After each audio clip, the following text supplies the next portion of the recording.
Dr. Brentnell, has really done amazing scientific work and is just a phenomenal clinician, helping patients make very complex decisions. She has an endowed chair here, the Charles and Mary Ann Walters Endowed Chair. She's a professor in the Department of Medicine in the Division of Gastroenterology. And she's actually founder and director of the Pancreatic Cancer Surveillance Program, now that she's figured out a little bit more about how we can help these patients. She received her medical degree here at the UW, did her residency down at UCLA, and then returned here for her fellowship. As I described, she basically diagnoses and treats all kinds of illnesses related to the GI tract, the gastroenterology tract. But her primary interest is the origins of pancreatic cancer and how we can help these patients. And she helped start this surveillance program, and I guess it's been going on for more than a decade. It served more than 100 patients from 75 families. Now, I also have heard from her residents, they say that she rocks. Now, this is Radio City Hall, and I'm not going to be introducing the Rockettes. And she's laughing here in the seat. She didn't know I had this slide.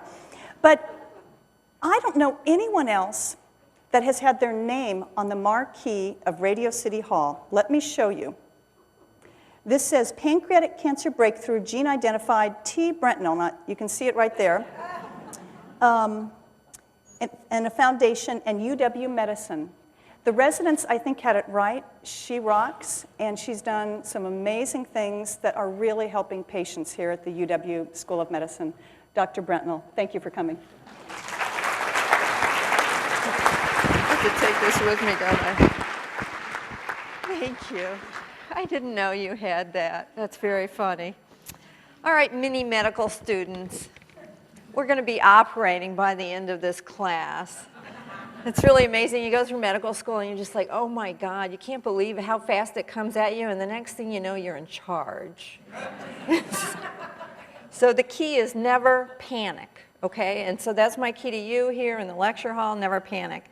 So I'm going to talk to you today because we're talking about inherited diseases. So I'm going to talk about inherited pancreatic cancer causes and management.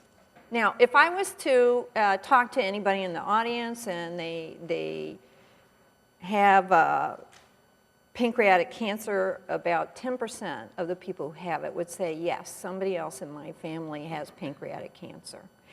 Now, pancreatic cancer is not a very common cancer. So lots of people have breast cancer. And a lot of people have colon cancer, but pancreas cancer is really kind of a rare disease. So when you hear two people in the family having pancreatic cancer, like a little ding should go off in your brain that there's something up there. We got the men's that are square, and we got the women's that are circles, and here we have two family members that are both have pancreatic cancer, the mama and the son. And when you see that kind of thing, because these are two rare cancers, again, something's not right with this picture. There's been some interest in families that inherit diseases, and there's a couple of reasons why we care about that. It's not just because we're looking for an obscure niche to fill, and it's not just because you know, you can try and offer a little better genetic management of families. In part, one of the reasons we're really interested in is if you can understand the genes that cause a disease, then you can better understand why that disease forms for everybody, even the people that don't inherit it but just get it in the general population, the sporadic form of the disease that gets in the general population. So it's been very telling. It's very helpful if we can find a genetic cause for a disease. It gives us a lot of information that can be used not only for diagnosis but also for cure. All right. So in the last couple of decades, there's been a lot of interest in familial pancreatic cancer, and there's a Hopkins registry of 362 families, and they took families of one or more family members with pancreatic cancer. And if you had only one family member with pancreatic cancer, your personal chance of getting pancreatic cancer is 0.6%. It's very low. You're more likely to get hit by a car walking out to the parking lot. Okay, but if you have two or more family members, then your risk goes up to about 4%. So that's quite a bit higher. That's worse risk than getting hit by a car. In addition, they noticed that people get not only pancreatic cancer, but people who have cancer in general tend to get cancers in their families. It's kind of like the cancer family. So you can get non-pancreatic cancer. That would be like colon cancer, breast cancer, something like that. So 12%, if you have one pancreatic cancer in your family, there's a 12% risk that you'll get some kind of cancer in your lifetime. But if you have 2 pancreatic cancers in your family, your risk of getting any other cancer is quite high. It's almost 1/3 of the patients, a little more than 1/4. So that's very high. So we have to be on the alert. We have to be looking for cancer.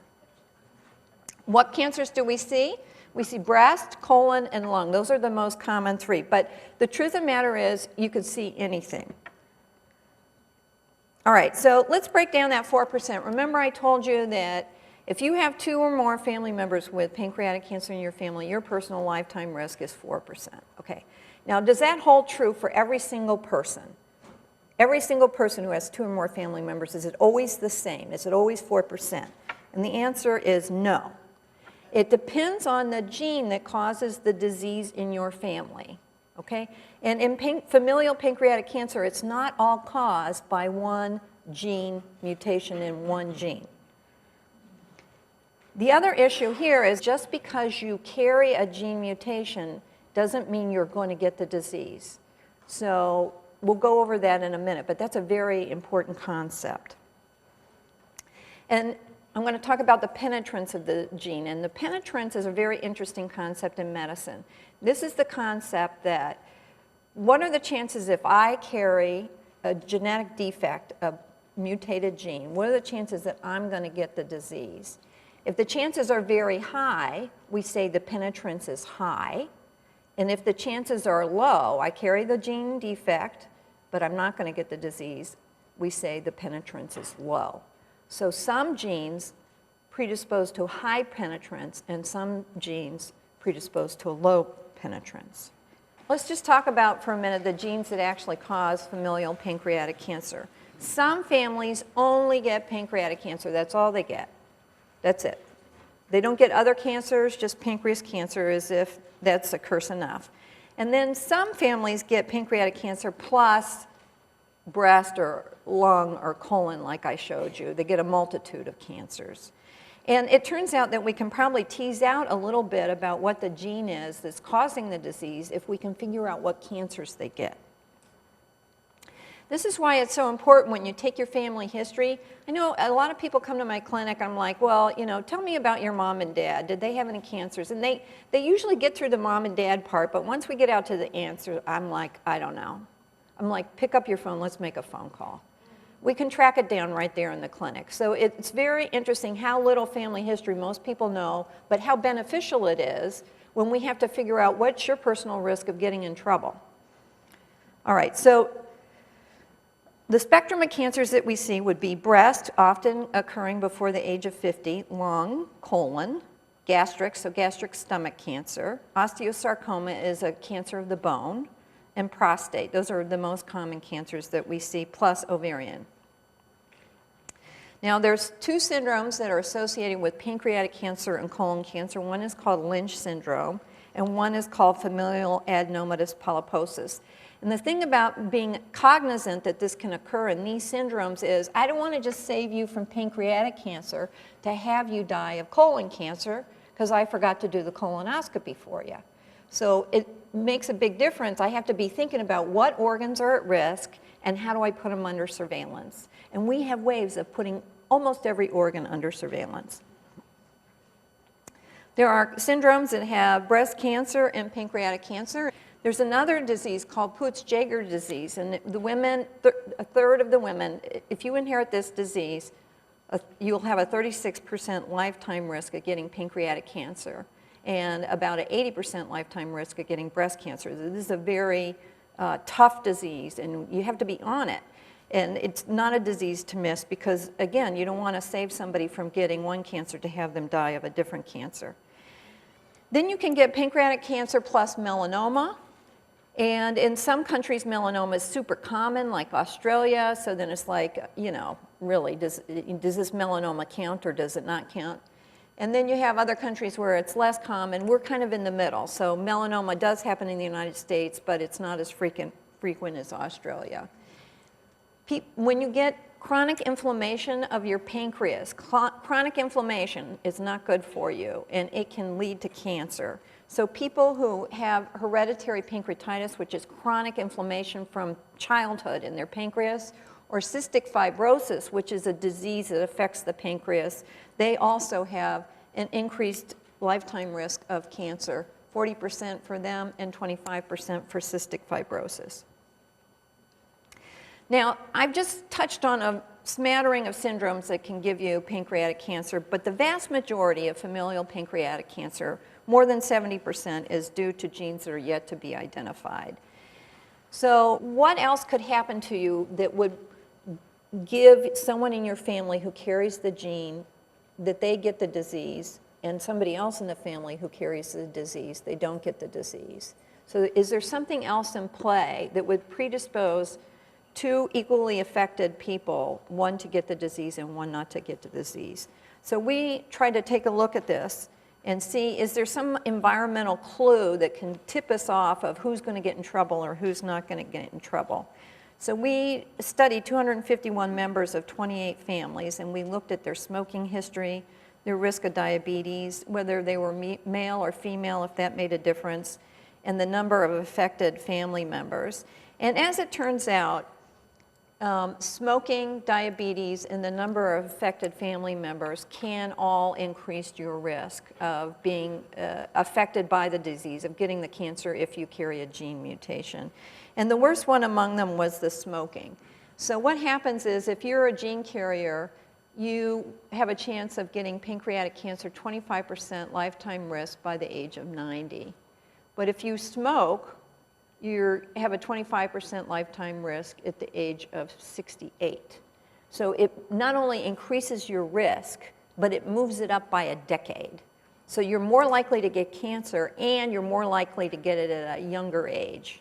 So just another reason not to smoke.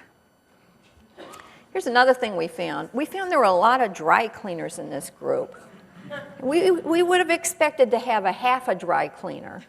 And instead, we had 3 dry cleaners. Now, the problem was that the 3 dry cleaners were in the same family.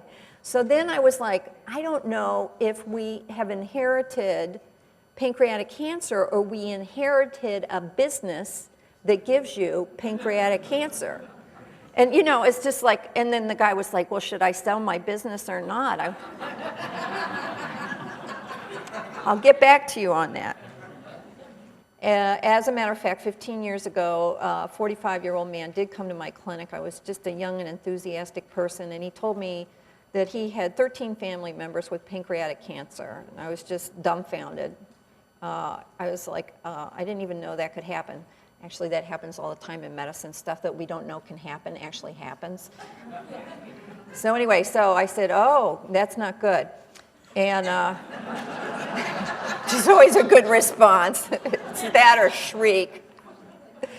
So I said, well, gosh, didn't any of them see a doctor? You know, didn't any of them go to a doctor? Because I'm sure a doctor would have caught that. Actually, a lot of them went to a doctor, and the doctors didn't catch it. I was like, what kind of tests did they get? Well, they got a CT scan, and they, got physical exams, and they got x-rays, and they got cancer anyway.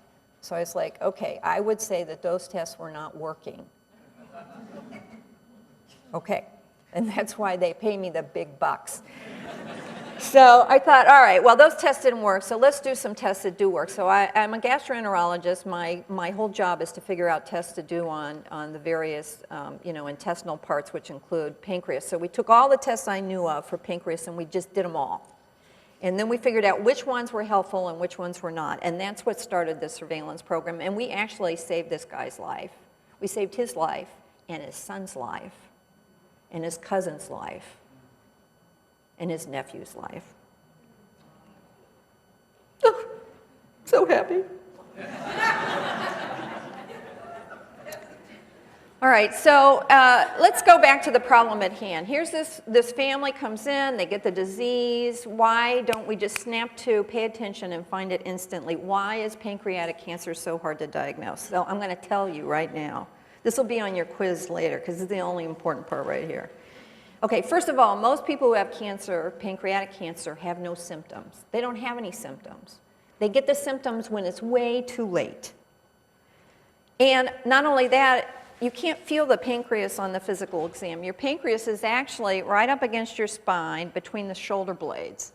So people are like, well, doc, how come you're not doing a physical exam? I'm like, well, because you can't feel the pancreas. Actually, I just don't like to touch people.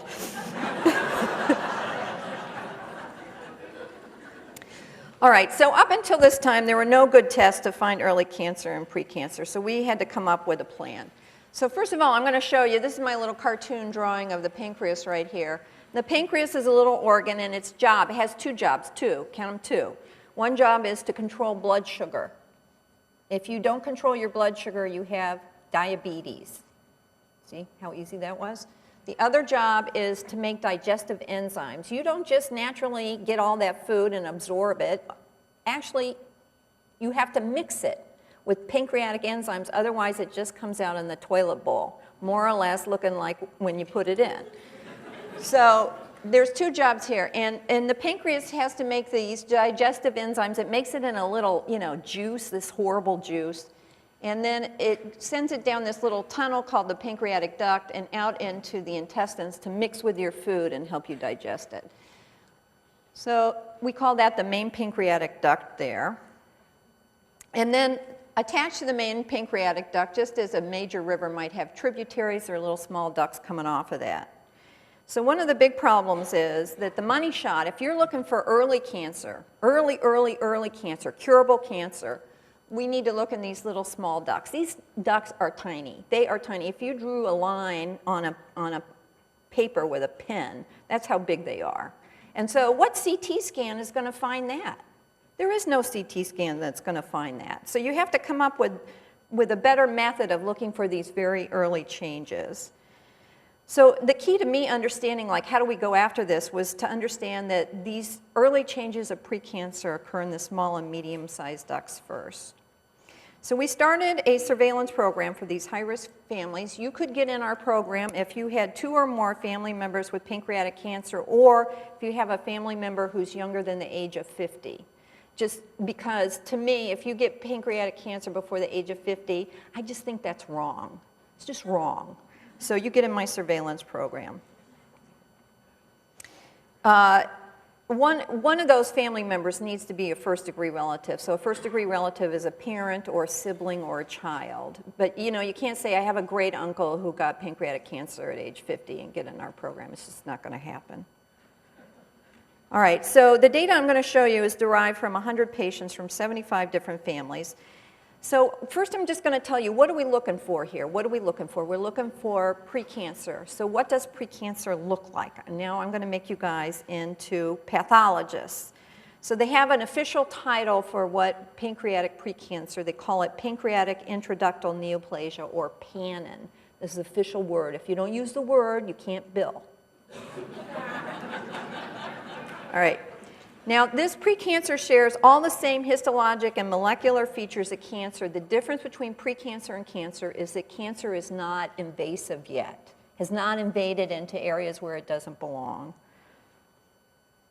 All right, now I'm going to show you. So this is pretty cool because I'm going to make you pathologists. This is the pancreas, and this is the little area that supports the pancreatic ducts. This is a pancreatic duct, a little one right here. This is a normal one. And now I want you to look at these cells. Each one of these little round blue dots is the nucleus of a cell. And you can see that these little cells are all lined up in a row, and their nuclei are all very similar looking. They're behaving. They're sitting down with their bottoms all lined up in a row like little kids at school, behaving because they're sedated. Okay, now look. This is not good. Look, these nuclei are not sitting down. They are not lined up. They are misbehaving. They are crawling all over each other. Some of them are too big. They're different shapes. We don't like it. This is precancer. See? Happy, good, sedate, bad behavior. Time out. Okay. This is even worse. Look at this. Look at these little finger-like projections coming out and little pieces of scary material going in the middle. These are cells running amok. Now, the only difference between this and cancer is that these cells are growing into the middle of the duct. But the minute they go this way into the basis of the pancreas, into the supporting tissue of the pancreas, that's the day you get pancreatic cancer. And then your chances of getting cured go down precipitously, because the chance of cure for people who have pancreas cancer larger than a nickel is 5% at 5 years of disease. 5%, that's all we got, 5%. So the day that this goes down into this area is the day that we cross that threshold, and you're instantly in trouble. So let's go back to the management of our patients who have this positive family history. Now you know what you're looking for. You're looking for precancer. So we take our 2 or more first-degree relatives. One is, or somebody who has a first-degree relative at an early age. Again, 2 or more family members, again, early age. I am all for jettisoning organs that we do not use. Happy to throw them out. In fact, I'm looking for a reason to get my ovaries out because I just think they're looking for trouble. However, as it turns out, the pancreas is a pretty important organ, and if we pull that out of you, you will get diabetes, and it will not be mild. It will be hard to manage. It's a big deal. It's a really big deal. So not only that, but as we pointed out earlier, not all gene carriers are going to get cancer. So even if you had a gene mutation, I'm not absolutely certain you're going to get cancer. And the operation of having your pancreas out, there is no bigger operation. That's the biggest one. So that's it. So it could be, bad outcome from the operation. And decades could proceed before you ever get cancer, precancer. So I feel like for this organ, we have to show that you're on the verge of getting cancer before I would have a conversation about removing your pancreas. So the task at hand is to identify patients after they've started down the neoplastic pathway, but before the neoplasia, that's the precancer, becomes invasive. So I already told you that people are asymptomatic, so they're not going to tell you they have any symptoms, but you can go back to the family history and find out what happened to the mother or father when they got the disease. And particularly you want to know the age that they got the disease, because what you're going to do is start surveillance 10 years before they got their disease so you can catch it early. Now, these are the tests that turn out to be important. This is endoscopic ultrasound. This is a test. We make you nice and sleepy. We pass a flexible tube with a little TV camera on the end of it into your stomach. We blow up a little ultrasound probe. The stomach sits right on top of the pancreas, and we get a beautiful view of the pancreas. So that's our baseline exam. And then we have you come back every year, and we compare your baseline to the next year. And as long as nothing bad is going on, we feel safe. But if your endoscopic ultrasound is completely abnormal or worrisome or changing for the worse, then we would go on and do this test, which is called an ERCP. This is a test. Remember the main pancreatic duct? This is a test where we go down with a flexible endoscope and we pass a little tube into the pancreatic duct and inject it full of dye. And the duct normally should be nice and smooth like this, but if it's irregular and ratty looking, that's not good. Now, these tests are very subjective. That means that the person who's doing the test has to be really good at what they're doing and know what they're looking at. So for example, here's an endoscopic ultrasound. And this is completely abnormal, and I know you all spotted that as soon as I put the slide up, because you are mini medical students. And so there is a reason why we go through 30 years of training to get on the other side of this, but the truth is there are people who can read this and could tell you that this is abnormal. All right, now if the endoscopic ultrasound and this pancreatogram, the ERCP, are abnormal, we consider getting a piece of the pancreas to get that histologic diagnosis, and you guys know how to make that diagnosis now because I showed you how to be pathologists. And so if you saw this, what would you guys think? It's bad. It's bad. All right, so then you have to say, you know, Mrs. Itzkowitz, I'm sorry to tell you, but this pancreas does not look good. So we have to make a decision here. So this is carcinoma in situ. This is going to turn into cancer, but we don't know when, because no one's ever done a study where they found that a person had carcinoma in situ and left it inside them and then followed them over the years. There's no study like that yet, and probably won't be.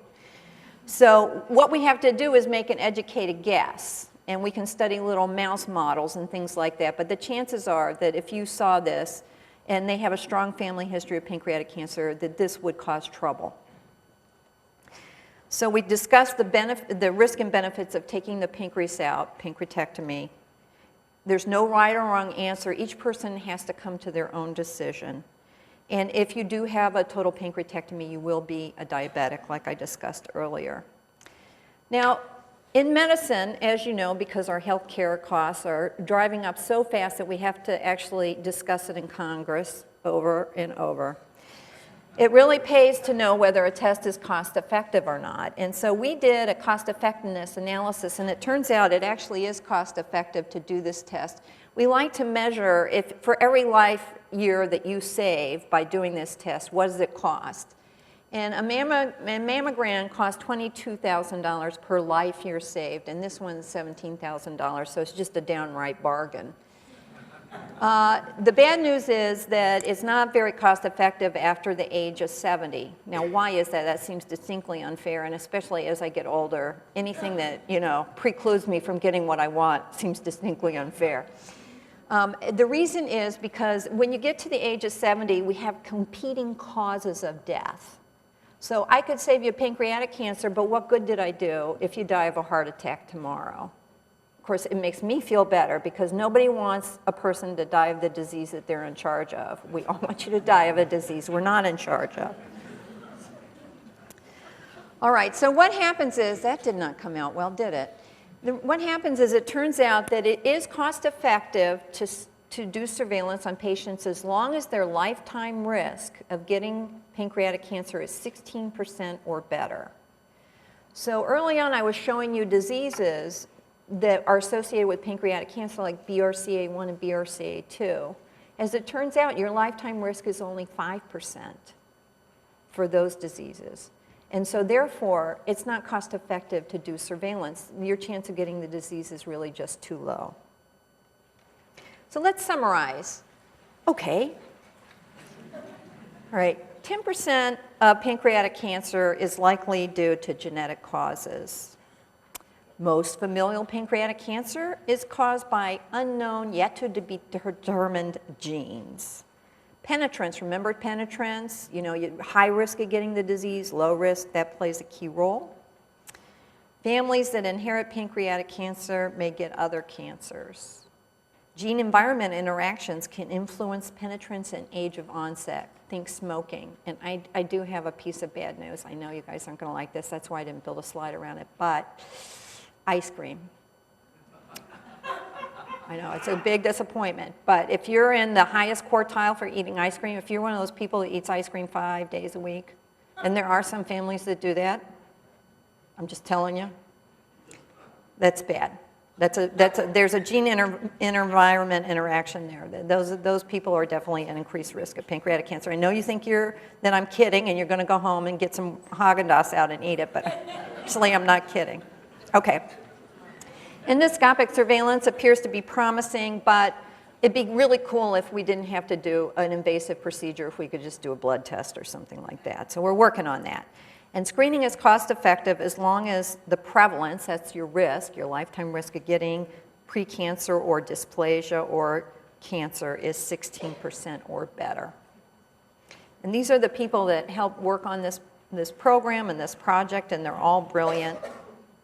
And that's the end.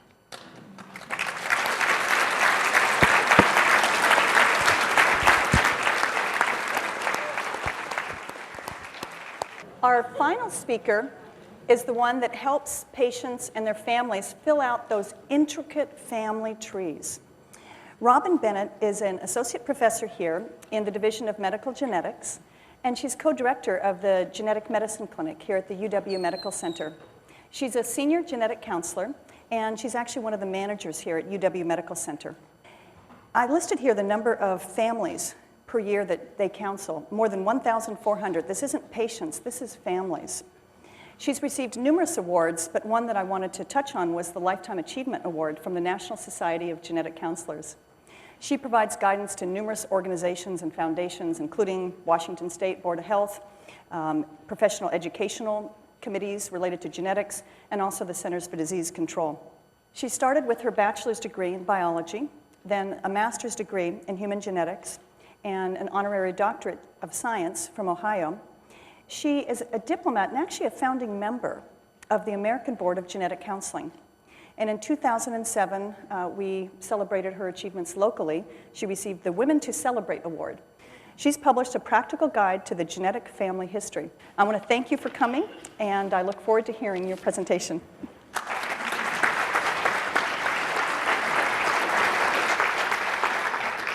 All cancer has a genetic basis when you look at the tumor cells, but as you've heard, few cancers are actually inherited. So maybe 5 to 7% of breast cancer, 10% of colon cancer, 5 to 10% of colon cancer, 10% of pancreatic cancer. Ovarian cancer tends to have a little bit stronger genetic component, particularly with BRCA1 and 2 and possibly with Lynch syndrome also. And then we have many rare genetic syndromes where cancer is an increased component of that. So my job as a genetic counselor is help to sort through what is genetic and what is not. And I wanted to show you the profound impact that cancer genetics has had on our clinic at the University of Washington. For the first 40 or so years of our clinic, 35 years, we saw maybe 200 or 300 people a year with these very rare syndromes. So here is our clinic back in 1996. We saw 15 people for cancer genetic counseling back then. Then the BRCA1 and 2 genes are found in 1997, 1998. Now we're seeing over 800 people a year in 2008 for cancer genetic, over half of our population of 1,600. This year in 2010, I'm sure we'll see at least 1,000 people, and our other populations are increasing for heart disease and other things, but cancer genetics is certainly still leading the way. People who come to us have lots of questions. What are my chances of developing cancer? Can I do anything to prevent it in the first place? Should I have a genetic test? Is my insurance going to cover it? How much is it going to cost me? How will I interpret these test results? I don't know what this information means. What about the rest of my family? What about my children and my brothers and sisters? And a huge question people face is, will I face just genetic discrimination? You've also learned today that genetic testing is complex, that there can be many different genes that are associated with cancer. So there could be up to 100 different mutations. One of the things that a lot of people don't realize when they come in for a genetic blood test is anywhere from 5 to 30% of the time we'll find a result that we do not know how to interpret, even here at the University of Washington. So that can be a real challenge, and we often have to do further studies in relatives to try to sort that out. Also, not all labs are the same. BRCA1 and 2, there's a patent on the gene, but for many of the other inherited cancer syndromes, there can be many different labs, and they don't all offer the same quality of tests, the same type of tests. The cost can be different. There can be insurance contracts, whether your lab will be covered or not. And another thing that we don't know, that we don't often talk about, is that when you come in to ask about, well, I have this brother or sister with cancer in my family, what's my risk to get this? What test should I have? Actually, we try to test the person who's most likely to have the gene mutation first, because there are so many different genes that can cause cancer. And then we also, as genetic counselors, want to make sure you know that there are other options besides a test. So maybe we don't have a genetic blood test to do for you, but we can offer you other options, such as colonoscopy at an earlier age, breast cancer screening at an early age, just based on your family history. So the best time to come see a genetic counselor is actually before you've had any testing, although of course we're happy to see you after you've had a test, but that's really the time that we can be the most useful to you. And genetic testing is not just about what color tube to put your blood in, and what lab to send it to, and what test to order. Because when you have a genetic test, as this quote shows, it can bring sort of these old irrational concepts that you have about family, about illness, and it can be very confusing to people. And people can have a lot of trouble with information. For example, they may come to you when they're reaching an age when other people have had cancer in the family. It can bring up a lot of old emotions and fears. So genetic counseling is really an integral part of family risk assessment for cancer and also for deciding who should be tested. Genetic counselors are master's level trained genetic counselors. There's about 35 programs now in the United States and Canada. There's actually programs all over the world now. I did some consulting in Saudi Arabia. They have a genetic counseling program there. We have board certification by either the American Board of Genetic Counseling or the American Board of Medical Genetics. And now in this state, we should have licensure by July, so that's a new thing for this still relatively new profession of genetic counseling. There are physician geneticists who also work with the team of genetic counselors, and there's also advanced practice nurse genetic counselors. So in your handout, I have how to find the genetic counselors here at the University of Washington, and also how to find genetic counselors if you don't live around here. So the goals really of cancer genetic counseling are really to help prevent cancer in the first place, or at least to detect it at an early treatable stage. So we try to look at your family history to determine what's the best age that we should offer you screening. Often that's 10 years younger than the youngest age of cancer in the family. We often offer more intensive screening, so maybe we do colonoscopies every year instead of every 10 years, or breast cancer screening every 6 months instead of doing that annually. And then there may also be options for helping to prevent cancer with what we call chemoprevention. So maybe there's a medication like tamoxifen that can help block the estrogen receptors and help reduce your risk of breast cancer. And then, of course, helping people to make an informed choice about that testing and how to cope with the condition. So we are very keen on making sure people know what support groups are available locally and nationally to help them so that they know that they're not going through this alone. And I think there's a lot of misconceptions about genetics. Well, why would I want to know this information? There's nothing I could do to prevent it from happening. But actually, even though we can't change your genes, gene therapy is probably not any reality anytime soon, we can do many things to help change behaviors, and such as quitting smoking, diet and exercise. Dr. Brentnell talked about no ice cream. I don't want to hear that one, but eat lots of fruits and vegetables. And as genetic counselors, it's not just one thing that we look at. We're really looking at your family history, the genetic testing options, what genetic testing you may have already had, your own personal health information, in your own past surgical history, and then looking at any pathology reports on cancers that have occurred in your family. Because cancer pathology reports can give us a clue as to what kinds of genetic tests we should do. For example, Dr. Brentnell talked about Lynch syndrome, which is associated with colon cancer and uterine cancer and ovarian cancer. And when you look at the pathology of that colon cancer, it's often a right-sided colon cancer. And there are some features that may suggest that. Also with BRCA1 and 2, looking at the estrogen receptor status may give us a clue as to whether it's likely to be a BRCA1 or BRCA2 mutation.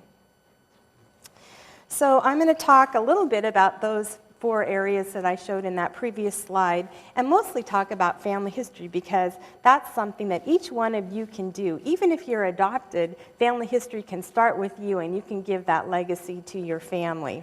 Or if you don't know a lot about your family history, again, you can start to collect that information from now on.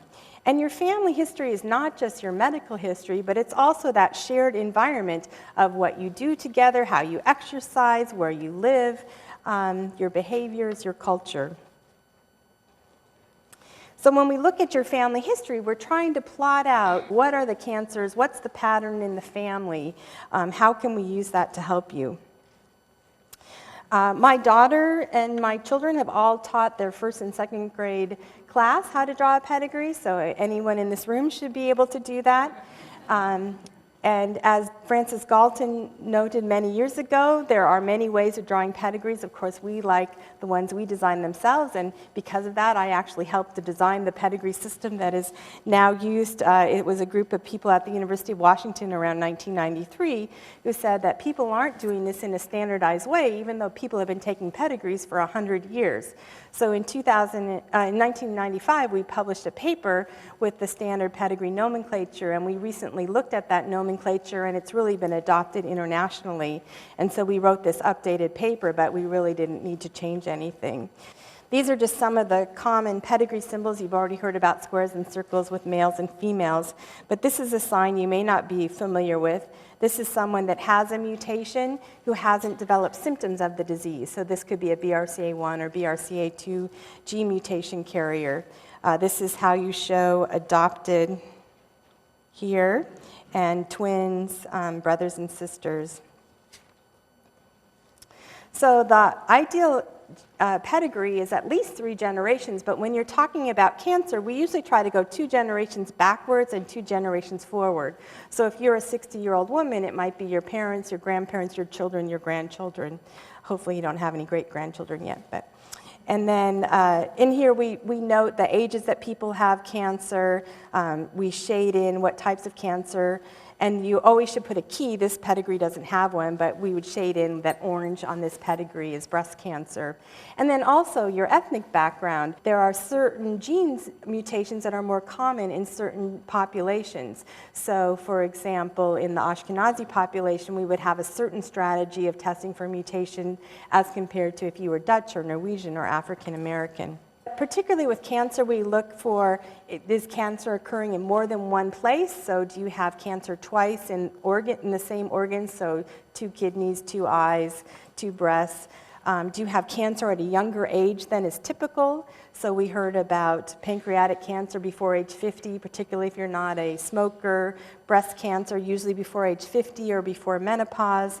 Colon cancer, endometrial cancers, and then having cancer in childhood is also a red flag. And then if there's any rare cancers, such as a sarcoma, those are rare cancers, especially in children.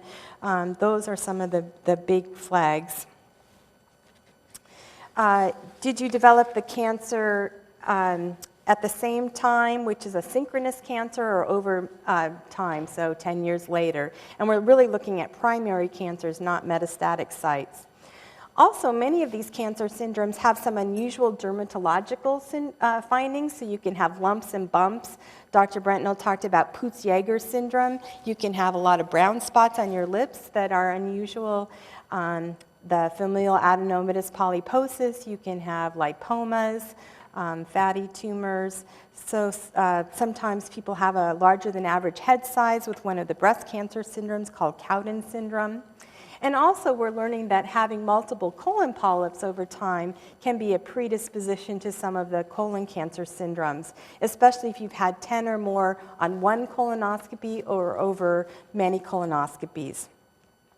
Most of the cancer syndromes that we recognize to date are called autosomal dominant, so you just need 1 copy of the changed gene to have that predisposition to cancer, and it's a 50-50 chance it gets passed on. So that's why you often see these syndromes in more than 1 generation.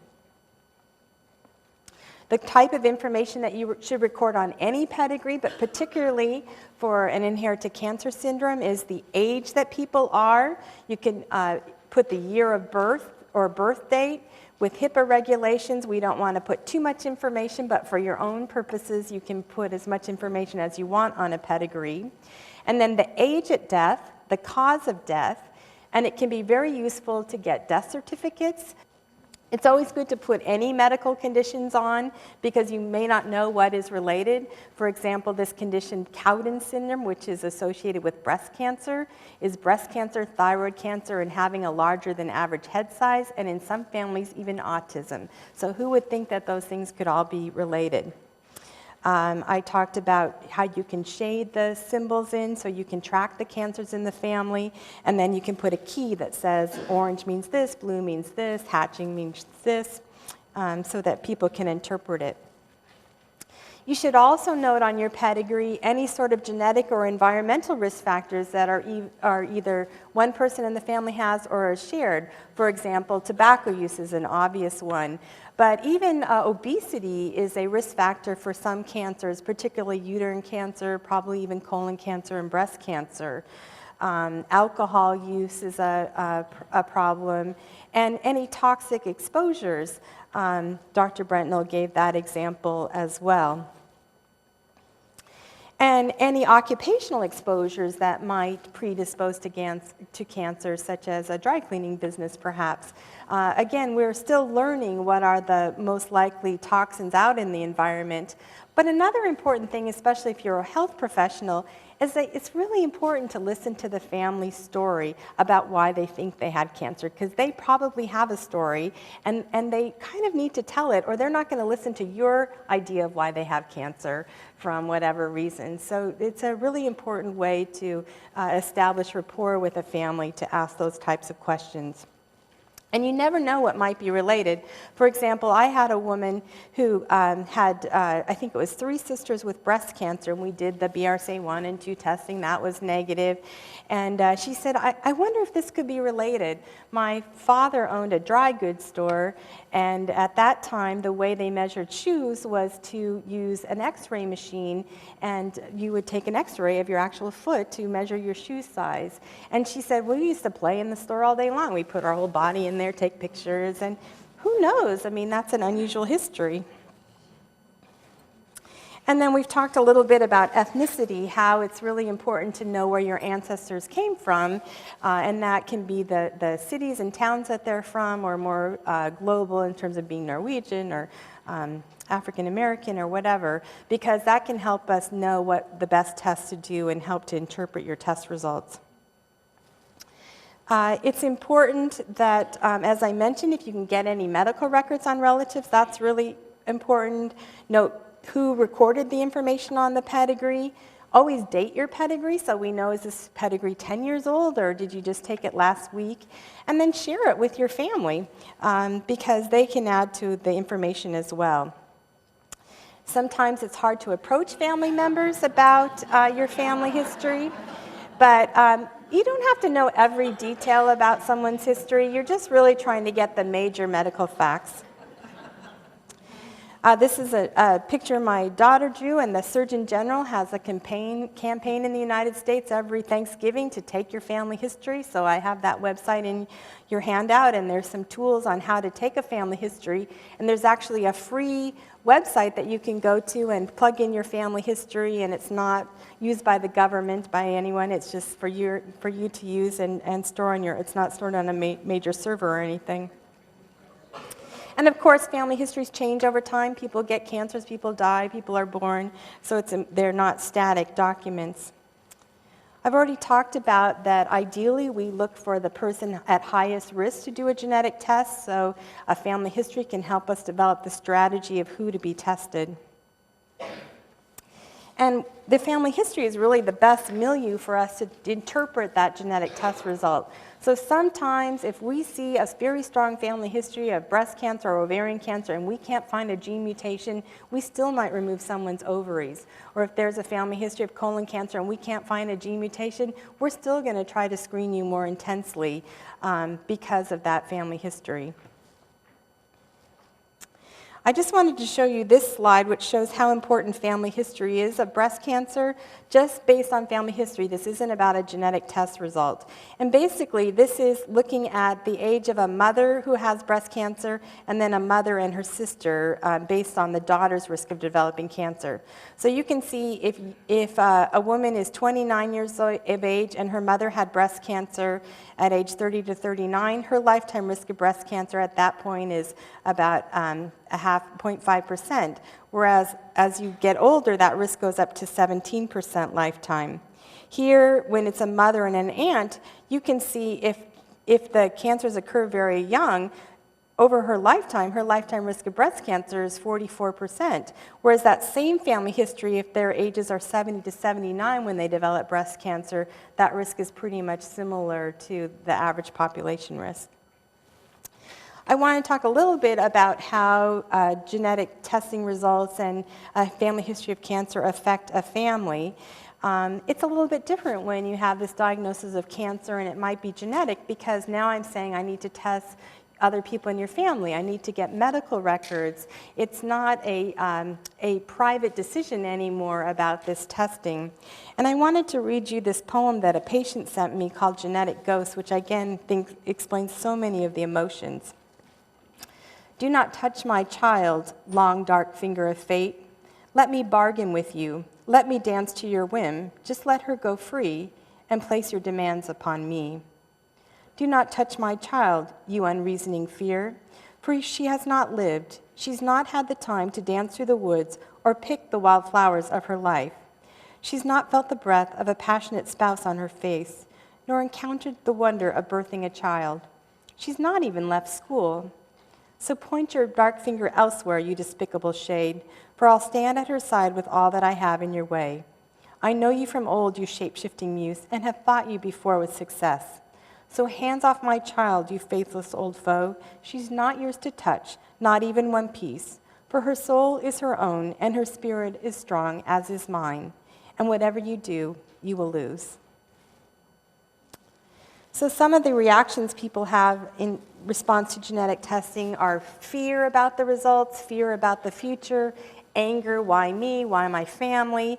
Guilt can be very strong, this parental guilt. I particularly see that with fathers really trying to protect their daughters, and when they find out that the mutation came from them, but this is a female cancer, it can be very hard on them. Grief, a sense of loss of self, even shame, sort of this tainted family history, uncertainty. But there can be also many positive things about a genetic test result, and that's what we try to focus on, that really this can empower you, and this is knowledge that can prevent cancer from happening, and it's really a gift you give your family, that you can really now have a genetic test to offer other people that can really clarify how high their risks are for cancer. This is a picture of my sister and I, and one of the most profound emotions I see in clinic all the time is this sense of survivor guilt, where I have tested negative for the gene mutation in my family, but my sister or my mother or my nieces are all at risk for this cancer. And I had one woman say, I feel like I'm standing outside of a burning house and my whole family is inside of it. And people in the same family will take this information differently. Some people with the same risk will decide to have mastectomies, have oophorectomies. Other people will have a more naturopathic response to it. So our job is to really give people the information and give them the tools to make those decisions. But people make very different decisions with the same types of information.